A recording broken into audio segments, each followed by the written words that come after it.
Avec Claire Derville. Bonsoir Claire. Bonsoir Stéphanie. Et on reste aux États-Unis puisque vous allez nous parler du discours du patron de la Fed qui s'est exprimé il y a quelques instants devant le Congrès. Tout à fait, c'était un discours très attendu par les acteurs économiques et notamment par Donald Trump. Cela fait des mois que la Maison-Blanche met la pression sur Jérôme Powell pour qu'il baisse les taux d'intérêt aux États-Unis.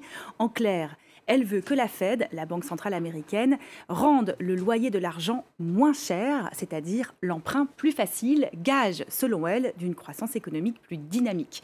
Alors normalement, quand l'économie va bien, il n'y a pas de raison de baisser les taux. On baisse les taux quand l'économie va mal pour la mettre sous perfusion. Jérôme Powell, le patron de la Fed, estime que l'économie américaine va plutôt bien. Le 19 juin, lors de la dernière réunion en date de la Fed, il avait donc logiquement décidé de ne pas baisser les taux d'intérêt américains, ce qui avait rendu Donald Trump furieux. Je vous propose d'écouter le président des États-Unis, c'était le 5 juillet dernier. Il avait eu des mots très durs contre l'institution. Notre pays continue de se porter vraiment bien, vraiment bien. Nous en sommes très contents. Je pense que nous allons battre tous les records. Si la Fed baissait les taux d'intérêt, on serait comme une fusée. Mais nous payons beaucoup d'intérêts et ce n'est pas nécessaire. Malheureusement, nous avons une Fed qui ne sait pas ce qu'elle fait. Terme, Donald Trump pourrait obtenir satisfaction. En effet, aujourd'hui, Jérôme Powell, qui s'exprimait devant la Commission des affaires financières du Congrès pour son audition semi-annuelle, a ouvert la porte à une baisse des taux, pas pour faire plaisir à Donald Trump, mais pour préparer l'avenir. Pour le moment, l'économie américaine se porte toujours bien, assure-t-il, mais les tensions entre les États-Unis et la Chine font planer des incertitudes. La faiblesse de la croissance mondiale est aussi une source d'inquiétude, a dit Jérôme Powell. Et donc, pour toutes ces raisons, il est probable que la Fed baisse ses taux d'intérêt lors de sa prochaine réunion les 30 et 31 juillet.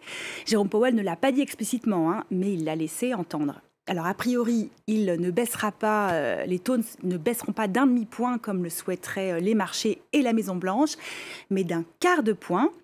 De quoi donner un coup de pouce à l'économie américaine sans pour autant la fragiliser, car il faut savoir que des taux d'intérêt trop faibles ne sont pas bons pour l'économie. Ils découragent l'épargne et ils encouragent la prise de risque inconsidérée dans la mesure où finalement emprunter de l'argent ne coûte rien. Donc on mesure mal les risques de son endettement. Avec cette immixtion de Donald Trump, on peut se demander tout de même si la Fed est toujours indépendante. Absolument.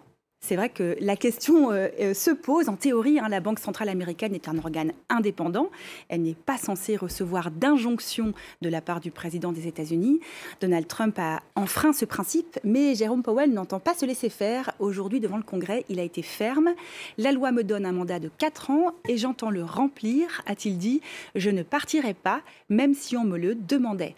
On dirait bien qu'un bras de fer s'est engagé entre le président des États-Unis et le premier argentier du pays.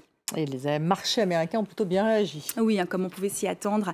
C'est le satisfecit à Wall Street car les marchés comme la Maison-Blanche sont très en faveur d'une baisse des taux. Tous les indices évoluent donc actuellement dans le vert. Vous le voyez, plus 0,27% pour le Dow Jones, plus 0,61% pour le Nasdaq. Du côté des bourses européennes, en revanche, les marchés sont tâtonnent. Le discours de Trump n'a pas eu le même effet qu'outre-Atlantique.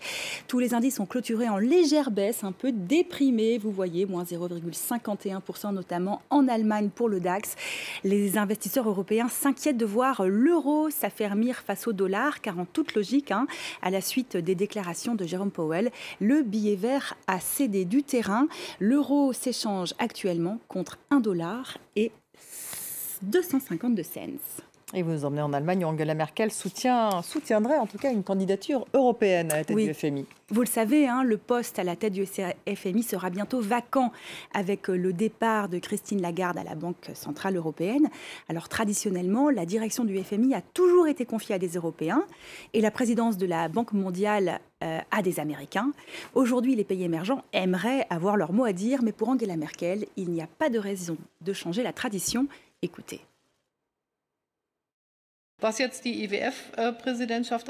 Nous sommes d'accord pour dire qu'il y a une volonté européenne de désigner une fois de plus le dirigeant du Fonds monétaire international. Le monde a changé, alors nous devons nous battre pour que cela reste le cas. Et en France, l'inquiétude grandit chez Conforama. Oui, la semaine dernière, Conforama a annoncé vouloir fermer 32 magasins et supprimer 1900 postes. C'était déjà beaucoup, hein.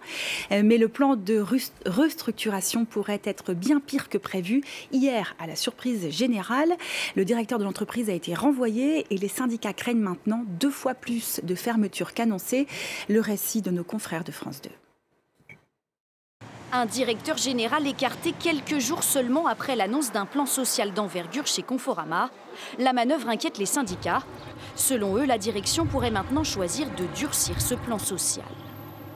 La seule personne qui était en train de piloter justement le projet de relance, c'était lui. Une fois débarqué, ça ne laisse aucun doute sur la trajectoire que prend le dossier Conforama. La semaine dernière, la direction annonçait 32 fermetures de magasins et 1900 postes supprimés, accompagnés d'un plan de redressement de l'entreprise sur 2 ans. En cas d'échec, les syndicats redoutent la fermeture de l'ensemble des 76 magasins déficitaires, avec à la clé un plus grand nombre de suppressions de postes. Ces salariés craignent à terme de voir leur enseigne disparaître. Ça fait 34 ans que je suis dans la maison, dont 25 dans ce magasin. On a pris une entreprise, elle était petite, on l'a développée. Et aujourd'hui, c'est une tristesse de voir cette entreprise couler pratiquement. On est les victimes de jeux financiers, de mauvaise gestion, de mauvais choix stratégiques. L'objectif, effectivement, a l'air très clair, c'est de récupérer un maximum d'argent, que les créanciers récupèrent un maximum d'argent. Et que l'emploi, aujourd'hui, devient secondaire. Une inquiétude sans fondement selon la direction, qui nie vouloir fermer 44 magasins supplémentaires. Il n'y a qu'un seul plan social, celui annoncé le 2 juillet pour redresser Conforama. Les syndicats appellent les salariés à faire grève demain, jour de la présentation officielle du plan social.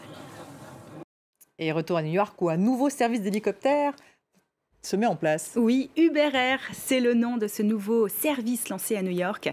Il permet de relier en 8 minutes l'aéroport de JFK depuis le quartier financier de Manhattan.